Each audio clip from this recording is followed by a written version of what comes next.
Hello everyone, कैसे हैं आप सब लोग। आज के लेक्चर में मैं स्टार्ट कर रही हूँ आपका सीएमए फाउंडेशन में paper number 2, fundamentals of financial accounting and cost accounting. First of all मैं बात करूंगी आपके साथ इसके सिलेबस के बारे में।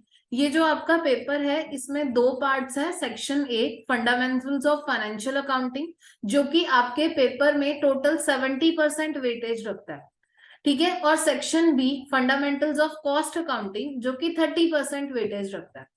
अब सबसे पहले बात करते हैं फंडामेंटल्स ऑफ फाइनेंशियल अकाउंटिंग के बारे में। तो फाइनेंशियल अकाउंटिंग के सिलेबस में जो आपके चैप्टर्स हैं, सबसे पहले अकाउंटिंग फंडामेंटल्स है, अकाउंटिंग साइकिल्स, जर्नल एंट्रीज कैसे पास करनी है, then journal, ledger, cash book, petty cash book, trial balance and ये सब। फिर उसके बाद नेक्स्ट है आपका अकाउंटिंग फॉर स्पेशल ट्रांजेक्शन्स। इसमें कुछ जो स्पेशल ट्रांजेक्शन्स है हमारी, consignment, joint venture, bill of exchange, इसके बारे में बात करेंगे। Then final accounts. Final accounts हमने किस किस के देखने हैं। First of all final accounts of sole proprietorship. Next NPO अपने final accounts, not for profit organisations जो होती हैं वो अपने फाइनल अकाउंट्स यानी कि P and L balance sheet किस तरह से बनाती हैं। एंड उसके बाद आपका नेक्स्ट जो पार्ट स्टार्ट हो जाएगा वो कॉस्ट अकाउंटिंग का हो जाएगा। कॉस्ट अकाउंटिंग में आप लोग सबसे पहले कॉस्ट अकाउंटिंग के कुछ बेसिक्स पढ़ोगे, cost drivers, cost centres and ये सब। फिर उसके बाद कॉस्ट शीट वगैरह कैसे प्रिपेयर करते हैं ये हम सीखेंगे। आज जो मैंने आपके साथ सबसे पहला चैप्टर डिस्कस करना है, मैं ये मान रही हूँ कि आप अकाउंटिंग जो है वो +1 +2 में ऑलरेडी कवर करके आए हो, आप बेसिक्स आप लोगों को पता है। लेकिन फिर भी मैं आप लोगों को एक बार बता देती हूँ कि अकाउंटिंग के बेसिक्स जो हैं वो किस तरह से बेसिक्स आते हैं, यानी कि जर्नल एंट्री कैसे पास होती है।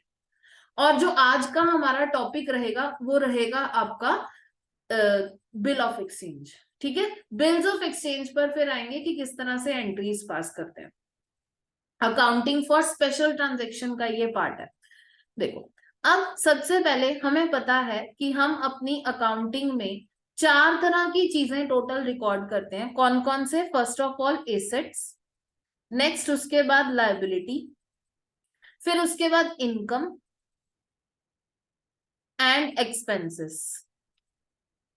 Assets, liability, income and expenses.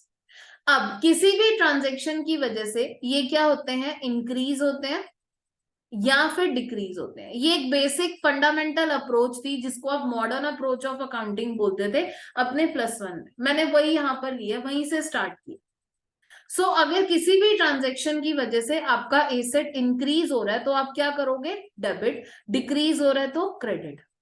Next liability, अगर इंक्रीज होगी तो क्रेडिट करोगे, डिक्रीज होगी तो डेबिट। इनकम इंक्रीज होगा तो क्रेडिट, डिक्रीज करोगे तो डेबिट। और एक्सपेंसेस अगर किसी भी ट्रांजेक्शन की वजह से इंक्रीज होंगे तो डेबिट करोगे और डिक्रीज करोगे तो क्रेडिट।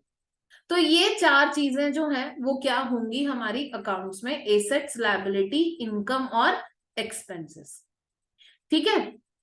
अब मैम ये हम आप हमें क्यों बता रहे हो? क्योंकि ये बेसिस ऑफ अकाउंटिंग है। देखो, पूरी फंडामेंटल अकाउंटिंग में ना आपका हम किसी भी एंट्री को लर्न नहीं करेंगे, मैं लर्न नहीं करवाऊंगी। हम इसके इसके पीछे का ये बेसिक समझेंगे क्या है। आज जो मैं चैप्टर आपके साथ डिस्कस करने जा रही हूँ वो आपकी अकाउंटिंग फॉर स्पेशल ट्रांजेक्शन का पार्ट है, bills of exchange. Bills of exchange, इसमें आपको अकोमोडेशन बिल और इंसॉल्वेंसी वाला पार्ट इंक्लूड इसमें नहीं किया गया। बात करते हैं बिल्स ऑफ एक्सचेंज के बारे में। तो देखो, बिल्स ऑफ एक्सचेंज या प्रोमिसरी नोट्स, इनका मतलब क्या हुआ? सबसे पहले तो इसको गवर्न करता है हमारा नेगोशिएबल इंस्ट्रूमेंट एक्ट। अब है क्या ये बिल्स ऑफ एक्सचेंज या प्रोमिसरी नोट?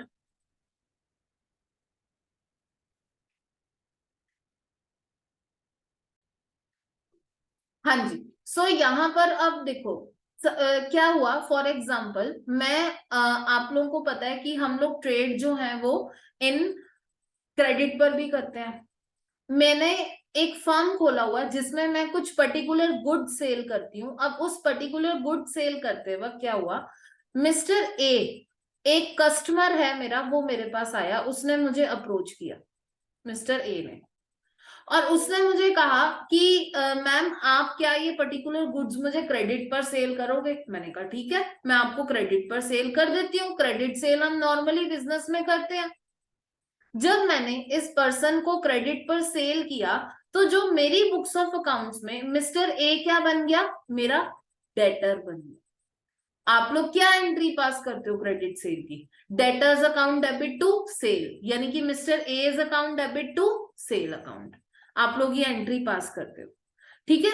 लेकिन मैंने मिस्टर ए को कहा कि देखो मुझे कोई प्रूफ चाहिए ना, आपका क्या पता कि आप मुझे पेमेंट करूं या ना करूं, इन रिटर्न मुझे कुछ इंस्ट्रूमेंट चाहिए। तो अब इस केस में मैंने क्या किया, मैंने अपने इस डेटर से एक बिल साइन करवा लिया। मतलब मैंने इस पे अपने इस डेटर से एक कागज पे लिखवाया कि आप मुझे लिख के दो, या मैं इसको इस बिल पे लिख के दूंगी, आई ऑर्डर टू पे you this much of amount, या दिस मच ऑफ अमाउंट नहीं, क्योंकि अमाउंट सर्टेन होना चाहिए। आई ऑर्डर टू पे यू 10,000, जो मेरी क्रेडिट का सेल का पार्ट है, आफ्टर 3 months। इस बिल पे मैंने उसको एक ऑर्डर दिया, और इस ऑर्डर को उसने एक्सेप्ट भी कर लिया, मान भी लिया कि हाँ मैं आपको 3 months के बाद इतना अमाउंट पे करूंगा। तो ये क्या बन गया मेरा? Bills of exchange. मतलब bills of exchange is an unconditional order. मैं किसी दूसरी पार्टी को ऑर्डर पे करती हूँ कि वो मुझे कुछ अमाउंट पे करे after a period of time. इसको हम क्या बोलते हैं? Bills of exchange. और इसी की एंट्रीज हमने पास करनी सीखनी है। प्रोमिसरी नोट्स की बात करते हैं। प्रोमिसरी नोट्स का मतलब क्या होता है? इसका उल्टा। अब मान लो अगर मिस्टर ए को मैंने ऑर्डर नहीं किया, मिस्टर ए ने मुझे प्रॉमिस किया, मिस्टर ए ने, यहां पर मैं क्या कर रही हूं? मैं ऑर्डर पास कर रही हूं। लेकिन मिस्टर ए ने मुझे प्रॉमिस किया एक कागज पर लिख के कि आई प्रॉमिस टू पे दिस पर्सन ₹10,000 आफ्टर 3 months। तो ये क्या होगा? Promissory note. मतलब जो बिल्स ऑफ एक्सचेंज होगा वो कौन बनाएगा? क्रेडिटर, जिसने पैसे रिसीव करने हैं। और जो प्रोमिसरी नोट होगा वो कौन बनाएगा? डेटर, जिसने पैसे देने हैं।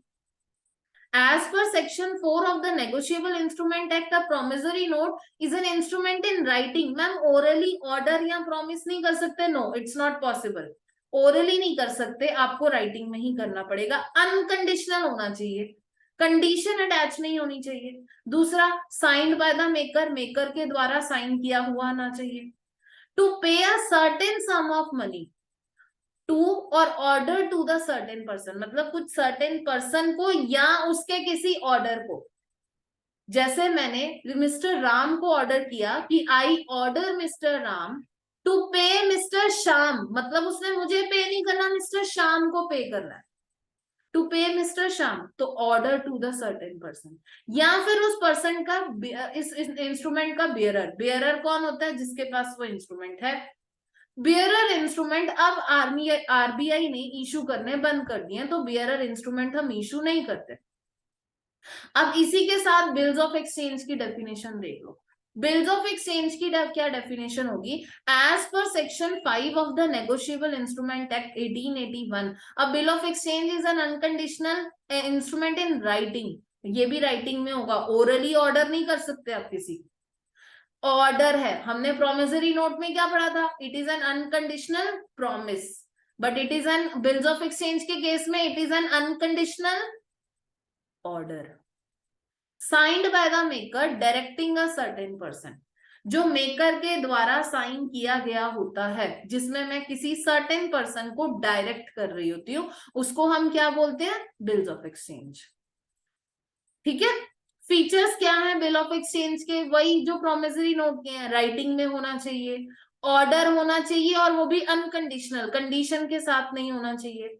इंस्ट्रूमेंट में मनी ही पे करनी चाहिए, कोई और एसेट नहीं हो सकता। दूसरा, साइन होना चाहिए, स्टैम्प्ड होना चाहिए, और सर्टेनिटी होनी चाहिए। ठीक है। अब बात करते हैं पार्टीज इन्वॉल्व की। तो पार्टीज क्या क्या होंगी? देखो, जो पर्सन ऑर्डर करता है ना, अब जैसे मेरी इस ट्रांजैक्शन में जो मैं हुई, मैं बिल बना रही हूँ ना, मैं ऑर्डर कर रही हूँ, तो मैं कौन हुई? ड्रॉर।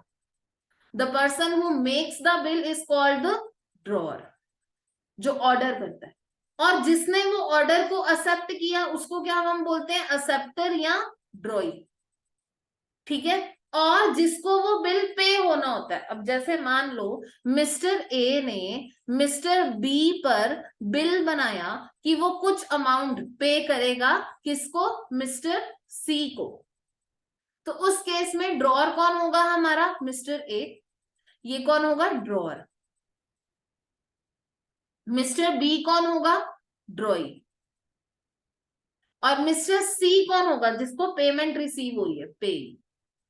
तो ऐसा जरूरी नहीं है कि जो हमारा पेई है वो ड्रॉअर ही हो, पेई कोई अलग पर्सन भी हो सकता है। ठीक है। फॉरेन बिल के आगे, फॉरेन बिल के बारे में हम लोग बाद में बात करते हैं। अब सबसे पहले बात करते हैं, मैम अगर आपके पास बिल आ गया या हमारे पास बिल आ गया तो हम उसका क्या क्या कर सकते हैं। देखो मेरे पास टोटल 4 वेज हैं जिसमें मैं उस बिल को हैंडल कर सकती हूँ। मतलब अगर मान लो मिस्टर ए का, ये जो मेरा कस्टमर है, इसका ये बिल ऑफ एक्सचेंज मेरे पास आ गया, तो मैं इससे 4 तरीकों से डील कर सकती हूँ। और वो 4 तरीके कौन से हैं। फर्स्ट ऑफ ऑल, मैं रिटेंशन टिल मैच्योरिटी, मैं वेट करूं 3 महीने बाद ये बिल जब मैच्योर होगा मुझे पैसे आएंगे, मैं फिर वेट कर रही हूँ, वेट कर रही हूँ, जो 3 मंथ्स के बाद पूरे हुए, पैसे आ गए, तो मैं एंट्री पास करूंगी। या हो सकता है डिसऑनर भी हो जाए। तो अगर यहां पर हम बात करें कि ways that can be bill of exchange can be use, तो फर्स्ट पार्ट है आपका retention till maturity. Retention till maturity. अब इसमें 2 केसेस होंगे, या तो आपका बिल ऑनर हो जाएगा या आपका बिल डिसऑनर हो जाएगा। बिल ऑनर का मतलब वो करना क्या हुआ, ऑनर मतलब ड्रॉई ने 3 मंथ्स के बाद आपको पैसे पे कर दिए, ऑनर हो गया। डिसऑनर मतलब ड्रॉई ने पैसे नहीं दिए, ड्रॉई ने 3 मंथ्स के बाद कहा मेरे पास पैसे नहीं है, मैं क्या कर सकता हूं, और आपका बिल डिसऑनर हो गया। ठीक है। दूसरा दूसरा आपके पास क्या है, discounting with bank. Discounting with bank, अब ये पर्पस क्या होता है इसके बारे में भी डिस्कस करते हैं। तो दूसरा जो हमारे पास पर्पस है वो है डिस्काउंटिंग विद बैंक। अब इसमें भी 2 केसेस होंगे, ऑनर, डिसऑनर। अब देखो डिस्काउंटिंग विद बैंक का मतलब क्या हुआ, मैंने ना क्या किया, मिस्टर ए को तो क्रेडिट दे दिया, मिस्टर ए को तो से तो बिल साइन करवा लिया, लेकिन बाद में मुझे याद आया, ओहो मुझे तो पैसे चाहिए थे, मैंने तो मिस्टर ए को सेल क्रेडिट पे ऐसे ही कर दी। तो उस केस में मैं क्या करूंगी, मैं अपने बैंक के पास जाऊंगी, मैं अपने बैंक को जाकर कहूंगी कि देखो मेरे पास ये बिल पड़ा है, इस बिल के अकॉर्डिंग मुझे 3 महीने बाद किसी बंदे ने पैसे देने हैं, आप मुझे अभी दे दो ना, 3 मंथ्स के बाद आप ये ले लेना पैसे, 3 मंथ्स के बाद ये जो पैसे होंगे ये आप ले लेना। तो उसको क्या कहते हैं, डिस्काउंटिंग विद बैंक। अब बैंक कहेगा मुझे भी पागल समझाए क्या, मैं कैसे ले लूंगा पैसे, दे दूं आपको पैसे, मुझे भी तो पैसों की जरूरत है। मैंने कहा अपने कमीशन चार्जेस ले लो। मतलब मैं एक बिल लिए फिर रही थी, कितने का, 10,000 का, और वो बिल जाकर मैंने बैंक को दे दिया, बैंक ने इसके बदले मुझे 9500 दे दिए, मतलब 500 रुपए बैंक ने अपने चार्जेस काट लिए। इसको बोलते हैं डिस्काउंटिंग विद बैंक। अब 3 महीने बाद बैंक जाएगा मेरे कस्टमर के पास, लाओ भाई मिस्टर ए मुझे पैसे दो, देखो आपका बिल है साइन किया हुआ मेरे पास पड़ा हुआ है। अगर तो मिस्टर ए बैंक को पैसे दे देता है तब तो बहुत अच्छी बात है, उसने ऑनर कर दिया। लेकिन अगर मिस्टर ए बैंक को पैसे नहीं देता तो उस केस में वो बिल डिसऑनर हो जाएगा। तो मैम फिर क्या होगा, बैंक का पैसा तो डूब गया, तो बैंक किसके पास आ जाएगा, फिर मेरे पास आ जाएगा। बैंक कहेगा देखो आपके कस्टमर ने मेरा बिल डिसऑनर कर दिया, उसने तो पैसे दिए नहीं, अब आप मुझे पैसे दो।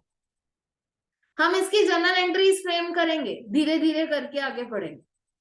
थर्ड पार्ट, थर्ड ये तो हो गया डिस्काउंटिंग विद बैंक। थर्ड मेरे पास क्या है, एंडोर्समेंट। एंडोर्समेंट किसको करती हूं मैं? क्रेडिटर को। तो अगेन इसके भी आगे दो पार्ट्स होंगे, बिल ऑनर हो गया या बिल डिसऑनर हो गया। अब एंडोर्समेंट का मतलब क्या हुआ? मैंने जब मिस्टर ए को क्रेडिट की सेल दी, उसके बाद ये बिल मेरे पास हाथ में आ गया। ये बिल देखते ही मुझे याद आया कि आज की डेट में मुझे क्रेडिटर को भी अपने पैसे देने थे। मेरा क्रेडिटर मतलब मेरा सप्लायर, मेरा डेटर है तो क्रेडिटर भी तो होगा ना, तो उसको मैंने पैसे देने थे। तो मैंने क्या किया, अगेन अब बैंक के पास जाने की बजाय मैंने अपने क्रेडिटर को जाके बोला, मैंने कहा देखो ये मेरे पास बिल पड़ा है, इसमें 3 महीने बाद मेरे पास पैसे आने हैं। कस्टमर बहुत अच्छा है, आप ये बिल रख लो, 3 मंथ्स के बाद पैसे आप ले लेना, मैं नहीं लूंगी। तो ये क्या होती है? एंडोर्समेंट। इसको हम क्या बोलते हैं? एंडोर्समेंट। अब मेरे क्रेडिटर ने 3 महीने वेट की, फिर उसने मेरे कस्टमर को जाके बिल दिखाया। उसने कहा कि देखो आपका बिल मुझे रिसीव हुआ था, आपने एक्सेप्ट किया हुआ है, इसके पैसे मुझे दो। अगर तो कस्टमर ने पैसे दे दिए, किसके कस्टमर ने? मेरे कस्टमर ने पैसे दे दिए, तब तो बहुत अच्छी बात है। अगर मेरे कस्टमर ने पैसे नहीं दिए तो डिसऑनर। फिर मैम क्रेडिटर क्या करेगा? फिर क्रेडिटर भागता भागता मेरे पास आएगा, वो बोलेगा कि आपने बोला था कि आपका कस्टमर पैसे दे देगा, लेकिन आपका कस्टमर तो नालायक निकला, उसने मुझे पैसे नहीं दिए। तो मतलब डिसऑनर हो गया। अब मैं पैसे कौन दूंगी? क्रेडिटर को मैं दूंगी। तो मैम उस कस्टमर को छोड़ दोगे? ऐसे कैसे छोड़ दूंगी, दोबारा डेटर बनेगा मेरा। जर्नल एंट्रीज पास करेंगे ना, आपको पता लगता जाएगा ट्रीटमेंट। दूसरा, फोर्थ पार्ट होता है sent for collection. Sent for collection का मतलब क्या हुआ? अब इसमें भी मैं बिल जो है वो किसको देती हूँ? बैंक को देती हूँ। बट मैं बैंक से डिस्काउंटिंग नहीं कराती, उसको पैसे नहीं देती। मेरे पास ना बहुत सारे बिल्स आते हैं एक मंथ में, मेरे पास इतना टाइम नहीं होता कि मैं रोज रोज ड्यू डेट चेक करूं। आज इसकी ड्यू डेट है, उसको कॉल करो कस्टमर को, आज इसकी ड्यू डेट है, उसको कॉल करो कस्टमर को। नो, मैंने क्या किया, मैंने कहा बैंक को दे दिया। मैंने कहा ये लो, जब जब ड्यू डेट आती रहेगी ना, पैसे कलेक्ट करके मेरे अकाउंट में डालते रहना। याद रखना ये डिस्काउंटिंग से अलग है। तो इसको बोलते हैं सेंड फॉर कलेक्शन। तो मैंने बैंक को दे दिए कलेक्शन में सेंड करने के लिए। बैंक इसके लिए कुछ नॉमिनल से चार्जेस लेता है। तो रिटेंशन टिल मैच्योरिटी का मतलब क्या हुआ? ड्रॉअर में retain the bill up to the date of maturity within him. मैंने वेट की मैच्योरिटी तक, और जो है ड्रॉअर पैसे देगा मैच्योरिटी पर। डिस्काउंटिंग विद द बैंक मतलब मैंने बैंक से पैसे ले लिए। एंडोर्समेंट मतलब मैंने क्रेडिटर को बिल एंडोर्स कर दिया, थर्ड पार्टी को तो एंडोर्स कर दिया। Next, send for collection. अब बात करते हैं मैम अलग अलग सिनेरियोज में जर्नल एंट्रीज की। देखो, जर्नल एंट्रीज के बारे में डिस्कस करने से पहले मैं आप लोगों को बता दूं, हम दोनों की जर्नल एंट्रीज की बात करेंगे। ड्रॉअर की भी जर्नल एंट्रीज की बात करेंगे, ड्रॉई की भी जर्नल एंट्रीज की बात करेंगे। बट आप लोग देखो, इन बिल ओरिजिनेट होने से पहले ट्रांजैक्शन, ड्रॉअर की बुक्स ऑफ अकाउंट्स में क्या होगी? सेल होगी। और ड्रॉई की बुक्स ऑफ अकाउंट्स में क्या होगी? परचेज। वो परचेज करेगा तभी तो पैसे देने वाला बनेगा। अगर ड्रॉअर सेल करेगा तभी तो पैसे लेने वाला बनेगा। ठीक है ना? अब इस केस में यहां पर देखो क्या होगा। देखो, फर्स्ट क्रेडिट सेल हुई होगी, तो क्रेडिट सेल के वक्त मैंने एंट्री क्या पास की होगी? Debtors account debit to sales account. Debtors account debit to sale account, ये एंट्री किसकी बुक्स में हुई है? ड्रॉअर की बुक्स में। नेक्स्ट, उसके बाद मैंने ड्रॉई की बुक्स ऑफ अकाउंट्स में एंट्री क्या पास की होगी? परचेज अकाउंट डेबिट, खर्चा रेस किया होगा ना, टू क्रेडिटर अकाउंट। अब इस ड्रॉअर से मैंने बिल ऑफ एक्सचेंज साइन करवा दिया, मतलब मेरा डेटर कम हो गया, एक एसेट कम हो गया, उसके बदले बिल्स रिसीवेबल ज्यादा हो गया। तो एंट्री क्या हुई? Bills receivable account debit. हमने अभी पढ़ा ना, जब एसेट इंक्रीज होता है तो डेबिट होता है। बिल्स रिसीवेबल अकाउंट डेबिट, इसकी बजाय एक ड्रॉअर कम हो गया, टू डेटर अकाउंट। क्रेडिटर्स की बुक ऑफ अकाउंट में एक, सॉरी, ड्रॉई की बुक्स ऑफ अकाउंट्स में क्या हुआ? एक लायबिलिटी जो क्रेडिटर नाम की बुक की थी वो कम होगी, मतलब क्रेडिटर अकाउंट डेबिट। दूसरी लायबिलिटी बढ़ गई, कौन सी? अगर एक के लिए बिल रिसीवेबल है तो दूसरे के लिए क्या है? Bill payable. तो टू बिल्स पेएबल अकाउंट। ठीक है।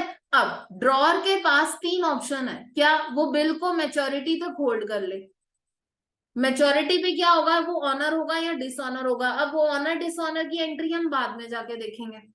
दूसरा, अगर वो डिस्काउंट करा लेता है बैंक से, मतलब उसने बैंक को दे दिया बिल, ये रख लो, मुझे इसके बदले पैसे दे दो, तो उसने जो बिल रेस किया था, बिल रिसीवेबल बढ़ाया था, बैंक अकाउंट डेबिट, पैसे आएंगे। लेकिन बिल रिसीवेबल जो बढ़ाया था वो कम हो गया, bank account debit, discount account debit to bills receivable.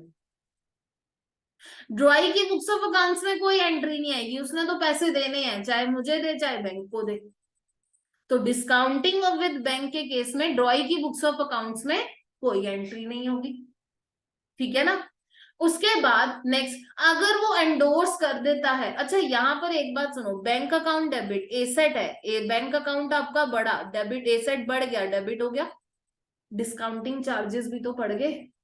10,000 के बिल के बदले बैंक ने आपको 9,500 पे किए, मतलब 500 रुपए एक्सपेंस, एक्सपेंस जब इंक्रीज होता है तो डेबिट है, उसके बदले में आपका एक एसेट गया टू बिल रिसीवेबल।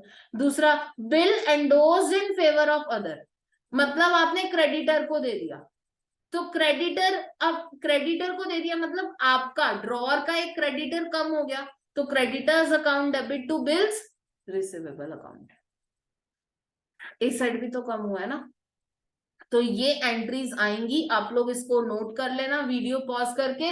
अब हम लोग चलते हैं इसके क्वेश्चन पर, एक क्वेश्चन करते हैं, ठीक है। क्वेश्चन पे आ जाओ, देखो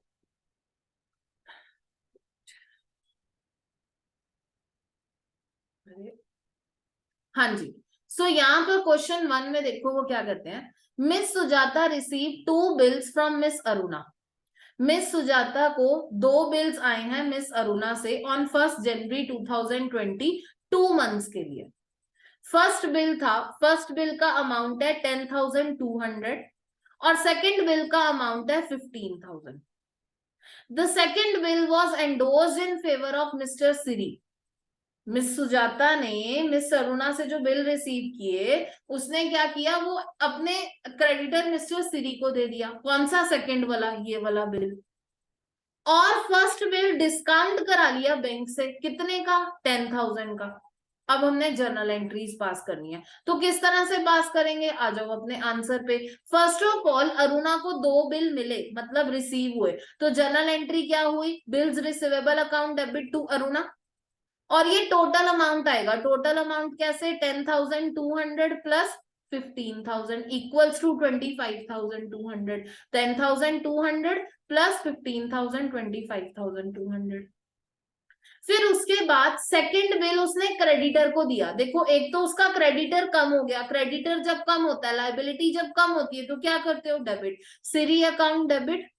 दूसरा, उसका सेकंड वाला बिल ऑफ एक्सचेंज कम हो गया, मतलब 2 बिल्स रिसीवेबल, तो कितने, 15,000। अब जो पहला वाला बिल था 10,200 का, वो उसने बैंक से डिस्काउंट करा लिया, तो एंट्री क्या होगी, एंट्री होगी bank account debit, discount charges. देखो डिस्काउंट कितने का करवाया, 10,200 का बिल 10,000 में डिस्काउंट करा लिया, मतलब 2,000 एक्सपेंसेस मुझे बुक करने पड़ेंगे, टोटल 10,200। तो इस तरह से हम लोग जर्नल एंट्रीज पास करते हैं आपकी बुक्स ऑफ अकाउंट्स में, ठीक है। अब ये तो थी सिर्फ एक इंट्रोडक्शन, जिसमें मैंने आपको बताया कि आप बिल ऑफ एक्सचेंज रखकर क्या क्या कर सकते हो। नेक्स्ट लेक्चर में हम इसके आगे का पार्ट डिस्कस करेंगे, जिसमें मैं आपको बताऊंगी कि आपने ऑनर या डिसऑनर के वक्त क्या एंट्रीज पास कर, ठीक है। Thank you.